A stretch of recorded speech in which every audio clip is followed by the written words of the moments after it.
আবৃত্তি করছি ক্যাফে মধুচা। কবিতাটিকে প্রথমে একটু রোমান্টিক মনে হলেও কবিতাটি দ্রুহের, আশা করি সবাই এনজয় করবেন। ছেলেটির নাম পলি। ও একটি মেয়েকে ভালোবাসত।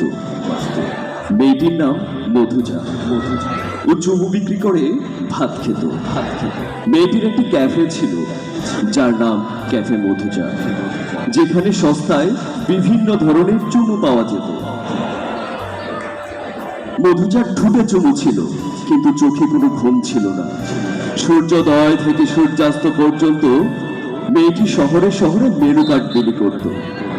ঘরের চুমু খেতে একঘেয়েমি লাগছে, এই কর্পোরেট মৃত্যু জীবনেও মধুকেও বিষ মনে হয়? তবে এখনই চলে আসুন ক্যাফে মধুজাতে। এখানে সুলভে চুমু পাওয়া যায়। দেশি চুমু 5 টাকা, অ্যারাবিয়ান চুমু 20 টাকা, ওয়েস্টার্ন চুমু 16 টাকা, হায়দ্রাবাদি চুমু 25 টাকা, সেট মেনু 525 টাকা।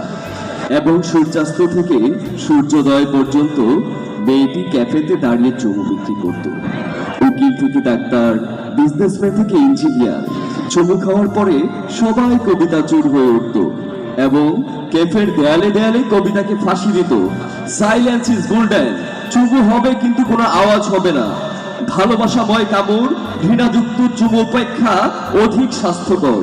সত্যি বলছি ভাই, চুমুর চেয়ে কোনো খাবার দাবার নাই। চুমু একটা সাদা হাতি, যা মরলেও লাখ টাকা, বাঁচলেও লাখ টাকা। চুমু খাওয়ার জন্য হলেও আমি আরেকবার জন্মাতে চাই। এসব কথা থাক, যা বলছিলাম, ছেলেটার নাম পলি।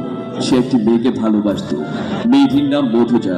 রাত হলে সে সুলভ মূল্যে চুমু বিক্রি করত। চুমু বিক্রি করে সে ডাল ভাত খেত। পলি সবসময় মধুজার কপালে চুমু খেত, কারণ সে দুটি বিষয় বিশ্বাস করত। প্রথমত, ভালো না বেশেও ঠোঁটে চুমু খেতে পারে পথিক, কিন্তু কপালে নয়। প্রিয়জনকে যে ভালোবাসে মৃত্যুরও অধিক, কেবল সেই কপালে চুমু খায়। দ্বিতীয়ত, পায়ের পাতায় চুমু খেতে পারে পুরুষ, নিতম্ব দেখেও তাদের ঠোঁট ধরে পায় না।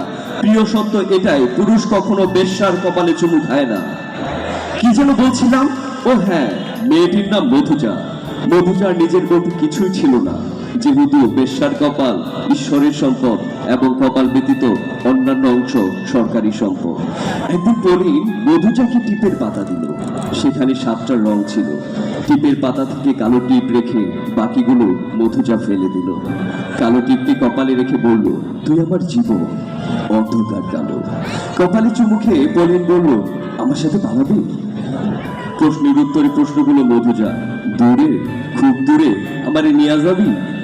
2 তারিখ ওদের পালানোর কথা ছিল। 1 তারিখ রাতে অনিবার্য কারণবশত একজন চুমু ক্রেতার হাতে মধুজা খুন হলো। একজন বেশ্যা পালানোর স্বপ্ন নিয়ে মরে গেল। ভাবা যায়? হোক সে বেশ্যা, তবুও প্রেমী মরলে প্রেমিক তো ব্যথা পায়।